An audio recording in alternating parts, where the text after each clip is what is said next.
खालिद रहमान साहब, अभी मौजूदा विधानसभा चुनाव में आपको राष्ट्रीयवादी कांग्रेस पार्टी यानी एनसीपी से टिकट मिला है और आपने अभी सारा चुनाव प्रचार भी किया है एनसीपी के लिए और काफ़ी मेहनत भी की है और एनसीपी का यहाँ पर काफ़ी नाम किया है।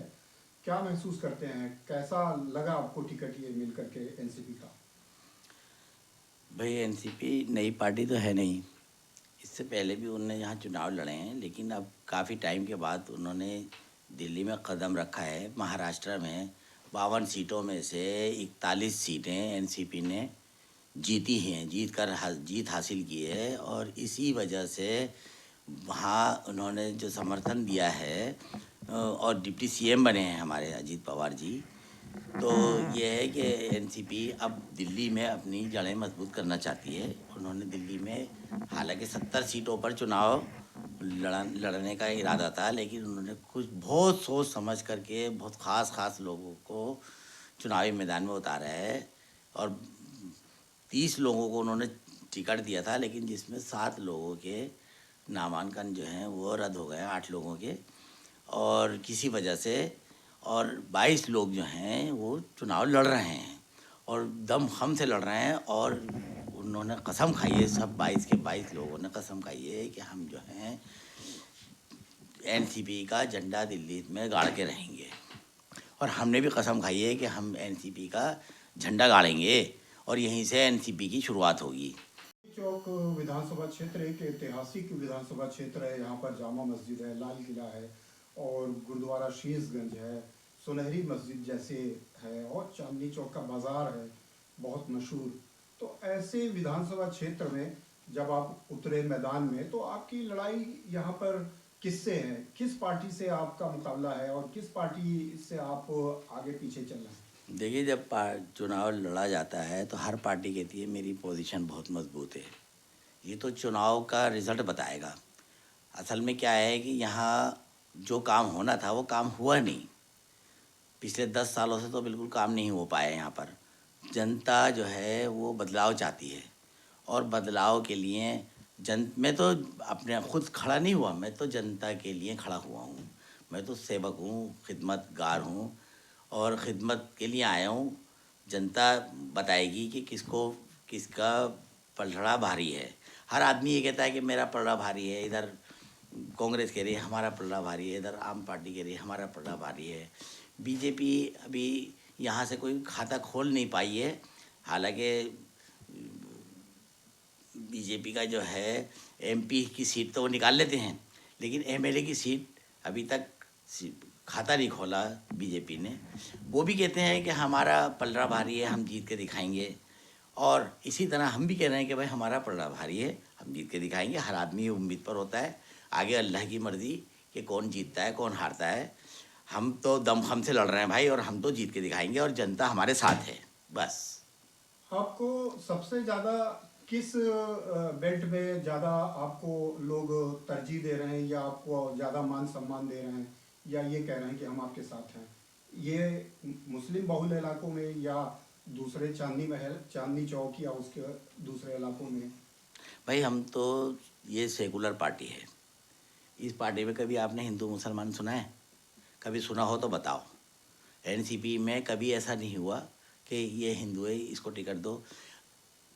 एनसीपी अगर ये सोचती कि भाई हम हिंदू मुसलमान करती तो 22 मुसलमान इस टाइम 22 सीटों पे चुनाव लड़ा जा रहा है, उसमें 12 सीटें जो हैं वो मुसलमानों की हैं।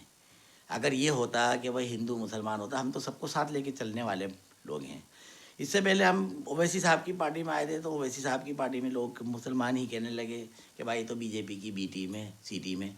लेकिन आज हम चुनाव लड़ रहे हैं एनसीपी से, लेकिन एनसीपी की पार्टी में अभी तक किसी ने ये नहीं कहा कि भाई ये भाजपा की बी टीम है या सी टीम है, समझे। हालांकि इनका गठबंधन, बहुत लोग कहते हैं कि भाई इनका महाराष्ट्र में गठबंधन है, आप इनको साथ लेके चल रहे हो। भाई साथ लेके चल रहे हैं, अपनी अपनी विचारधाराएं होती हैं, क्या वजह है। भाई सीएम डिप्टी सीएम बने हैं वो, उनके भी अपने अपने मकासद हैं, अपने फ़वाइद हैं। लोगों की मदद के लिए आए हैं कि तो इस डिप्टी सीएम की कोई मामूली हैसियत थोड़ी होती है, वो भी एक तरह से सीएम होता है। हाँ, तो ये वजह है कि हमारी पार्टी में कोई ऐसा वो नहीं है। और मोदी जी ने या योगी जी ने सॉरी नारा दिया था कि बटोगे तो कटोगे, लेकिन हमारी पार्टी ने कहा कि भाई हम एक हैं और एक रहेंगे।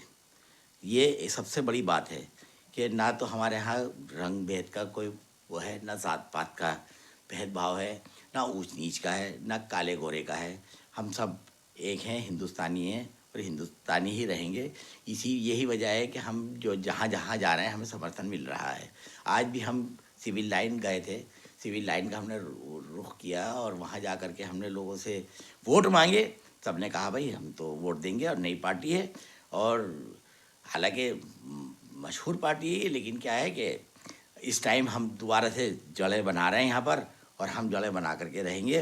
वहाँ से भी हमें बहुत अच्छा समर्थन मिला है और हमें उम्मीद है कि हिंदू हों, मुस्लिम हों, सिख हों, सब हमको, ईसाई हों, सब हमको वोट देंगे और हमारी पार्टी को कामयाब बनाएंगे।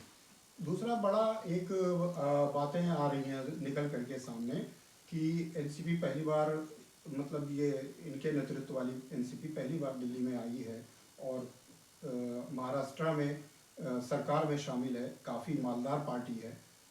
तो यहाँ पर भी काफ़ी दमखम से उनके लोग लड़ भी रहे हैं और ये भी बात आ रही है कि कैंडिडेट्स को कुछ पैसे दिए गए हैं चुनाव लड़ने के लिए, चुनाव उठाने के लिए, चुनाव मजबूती से लड़ने के लिए।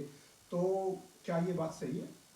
नहीं भाई, ऐसा तो कुछ नहीं है, ऐसा कुछ नहीं है। कुछ ना तो किसी कैंडिडेट को पैसे दिए गए हैं और ना हमारे कानों में आई। हम अपने सब जो कैंडिडेट हैं, अफवाह उड़ाई जा रही है कि भाई, इससे पहले भी मेरे पास अफवाह की वो आई हुई है कि पार्टी ने वादा किया है, फलाना ने किया है, ढिमाका किया है, लेकिन ऐसा कोई वादा नहीं किया। हमें टिकट दिया है, पार्टी ने हमें मान सम्मान दिया है, हम पार्टी के लिए काम करेंगे और पार्टी के लिए ना हमसे पार्टी ने कोई पैसा लिया। दुनिया की पार्टियां हैं, सब लेते हैं, सब खुला है, बड़ी बड़ी पार्टियां हैं, वो पैसा ले करके टिकट देती हैं।